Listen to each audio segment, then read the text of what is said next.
Like many children of the VHS generation, I was raised on fantasy classics like The Princess Bride, Time Bandits, and The Adventures of Baron Munchausen. But my favorite movie growing up was George Lucas's fantasy epic. Okay, his other fantasy epic. Yep, that's the one. Oh no! As an adult, I can now appreciate the plot's mashup between the biblical story of Moses and Tolkien's Lord of the Rings trilogy.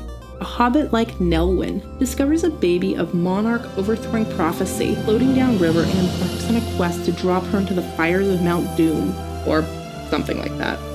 Strangely enough, the plot of the NES adaptation has very little to do with that of the movie. It's almost as if Capcom took a project already underway and proceeded to play development Mad Libs with Willow's characters, locations, and artifacts, which isn't at all a bad thing, because unlike many other movie tie-in games from the era, Willow is actually good. While you won't find too many scenes directly lifted from the film, the numerous cameo NPCs hit all the right nostalgic notes. In nearly every section of the game, you'll find that Capcom has injected clever references to the film while incorporating a ton of original content of their own making. That is, unless the editor's cutting room floor was littered with forgotten footage of Willow riding a pterodactyl to Nockmaar Castle. But I doubt it. One of the greatest inclusions from the movie is Willow's numerous failed attempts to restore the sorceress Finrizel's humanity.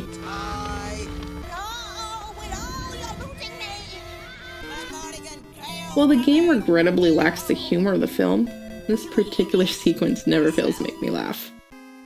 I also appreciate that Capcom didn't try to focus the story around Mad Mardigan. Val Kilmer provided some much-coveted star power to the production, and his character, an accomplished swordsman, would have been an easy cop-out for the game's hero of prophecy. Instead, Capcom chose the unlikely warrior and titular character Willow. And warrior he is. The diminutive protagonist begins his adventure with a frickin' longsword. Let me put that in perspective. Historically, these weapons would measure somewhere between 3 to 6 feet. Considering Warwick Davis is only 3.5 feet tall, video game Willow is a frickin' badass who makes Cloud's Buster Sword look like a silly little meat cleaver. Capcom did attempt to make this incredible feat of strength seem somewhat plausible by incorporating an encumbrance curve. Whenever Willow picks up a new weapon, he lumbers with it. His swings are slow, and he's vulnerable to attacks. The more Willow uses a weapon, however, the more his attack speed increases until he reaches maximum proficiency. But this also implies that every sword Willow picks up is bigger or heavier than the last.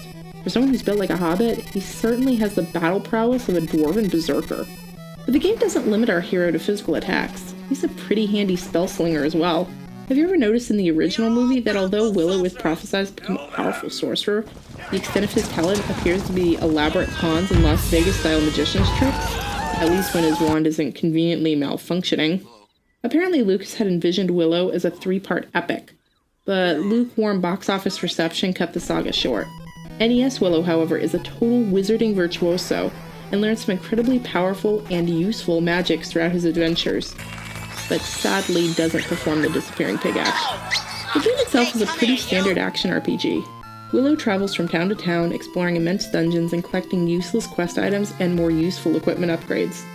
Ultimately, he faces off against Bavmorda herself, and saves the world from her special brand of tyrannical evil. Along the way, Willow will battle many a foe. Each battle is prefaced as the landscape literally springs to life. Wind whips through the trees, bridges dance in the heat, and waves thrash in the sea. These skirmishes can go one of two ways.